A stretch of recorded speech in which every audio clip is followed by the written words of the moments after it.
Assalamualaikum warahmatullahi wabarakatuh. Salam literasi.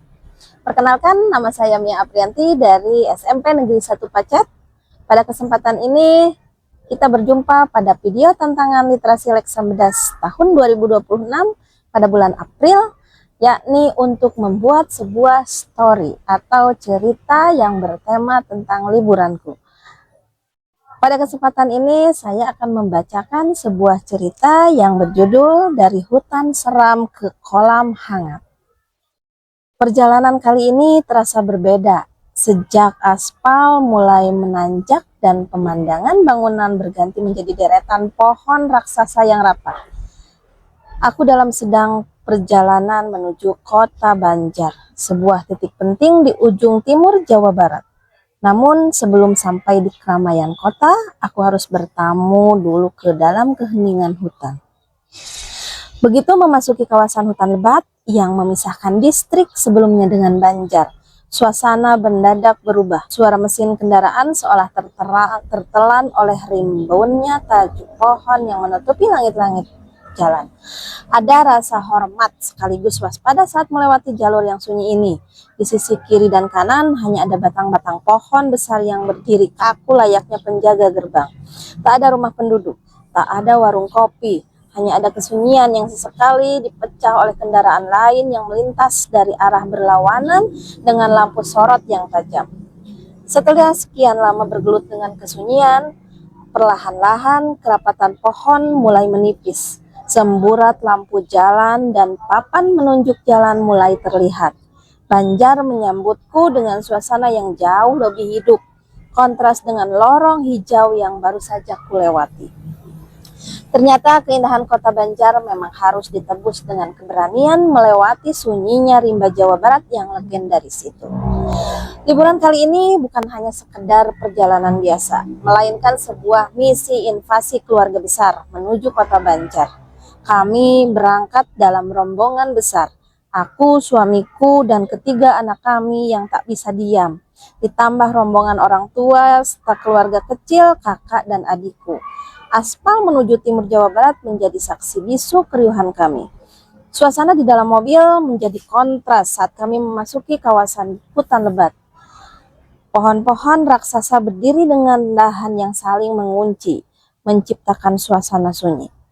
Ketiga anakku sibuk menempelkan wajah di kaca, menunjuk ke arah kegelapan hutan sambil sesekali bertanya.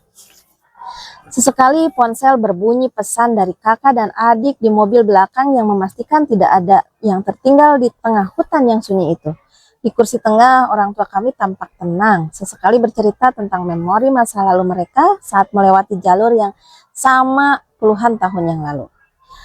Setelah cukup lama dikepung oleh rimbunnya pepohonan, cahaya lampu kota mulai menyapa di kejauhan. Begitu memasuki gerbang kota Banjar, kami semua menghela napas sekaligus lega. Kami berhasil melewati jalur uji nyali itu bersama-sama. Setelah perjalanan panjang menembus keheningan hutan, gerbang rumah Uwa akhirnya terbuka menyambut rombongan kami. Begitu kaki melangkah masuk, rasa lelah akibat perjalanan langsung menguap, berganti dengan decak kagum akan luasnya rumah ini. Rumah Uwa bukan sekedar tempat tinggal, tapi seperti sebuah istana keluarga yang lapang. Anak-anakku langsung berlarian mengeksplorasi setiap sudut yang tak pernah habisnya. Ada 6 kamar tidur yang berderet rapi, seolah memang dipersiapkan untuk menampung kami. Tidak ada yang perlu berebut tempat. Masing-masing keluarga kecil kami mendapatkan ruangnya sendiri untuk beristirahat. Ruang tengahnya begitu luas. Disinilah pusat gravitasi kami. Karpet digelar. Dan dalam sekejap, ruangan itu penuh dengan tawa.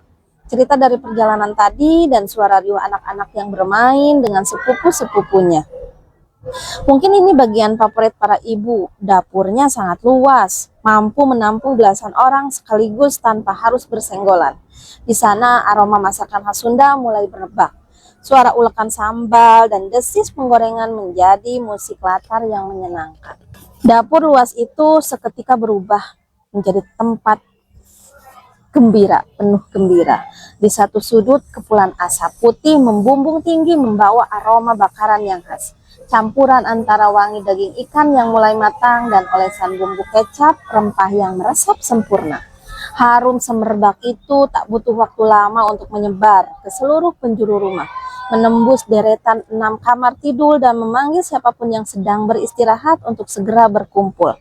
Di dapur yang mampu menampung belasan orang itu, semua orang punya peran.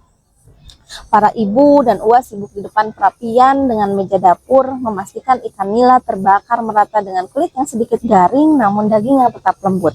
Di sudut lain, cobek besar penuh dengan sambal dadak yang merah merona. Tak lupa gunungan lalapan segar, daun selada, kemangi, timun, hingga lenca yang menjadi pendamping wajib kuliner khas Sunda. Saat hidangan disajikan, riuhnya ruang keluarga sejenak berganti menjadi suara decapan nikmat. Nasi hangat yang mapul, ikan bakar yang gurih manis, serta pedasnya sambal yang menggigit dinikmati bersama-sama di atas hamparan karpet. Ketiga anakku, keponakan hingga orang tua semakin lahap dengan makannya. Rasa lelah melewati hutan seperti terbayar tuntas dengan satu suapan nasi dan ikan nila bakar buatan Ua. Di rumah luas ini kami bukan hanya mengenyangkan perut, tapi juga mengenyangkan hati dan kehangatan keluarga.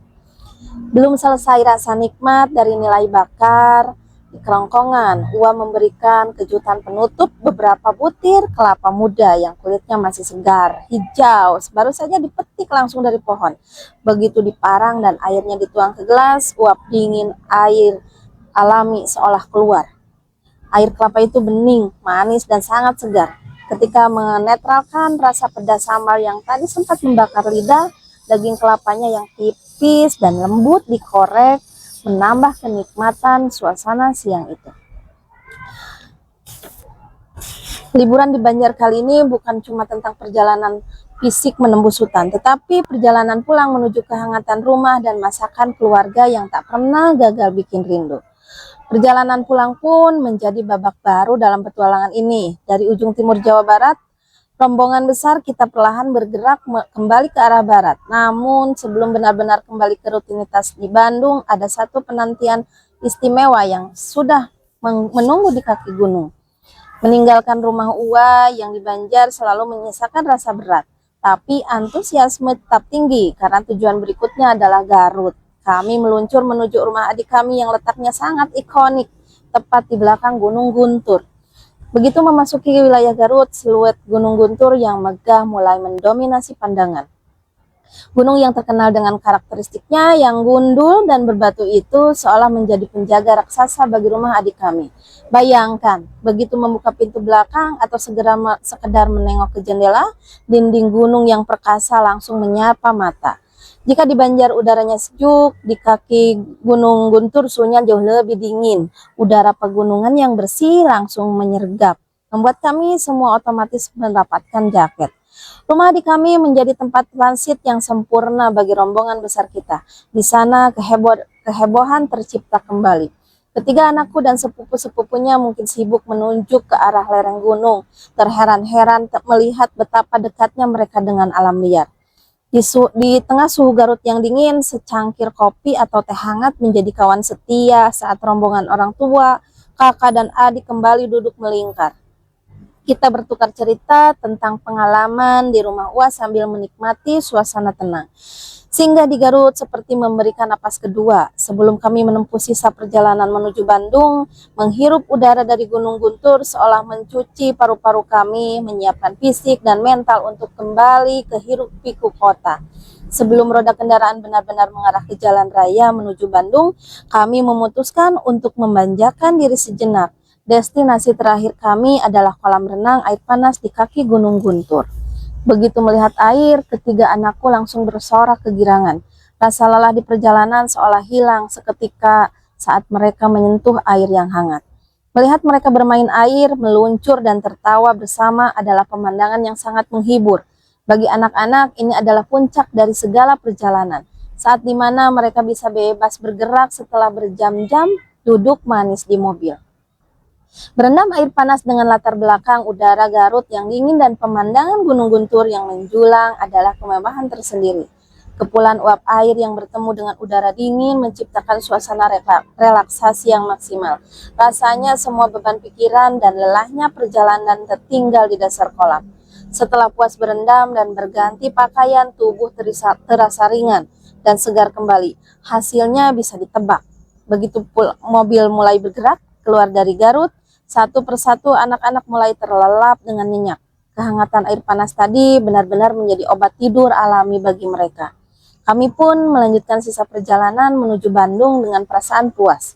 Dari sunyinya hutan Banjar, luasnya rumah Uwah, nikmatnya nila bakar, hingga hangatnya air bawah Gunung Guntur, liburan kali ini benar-benar lengkap dan penuh cerita.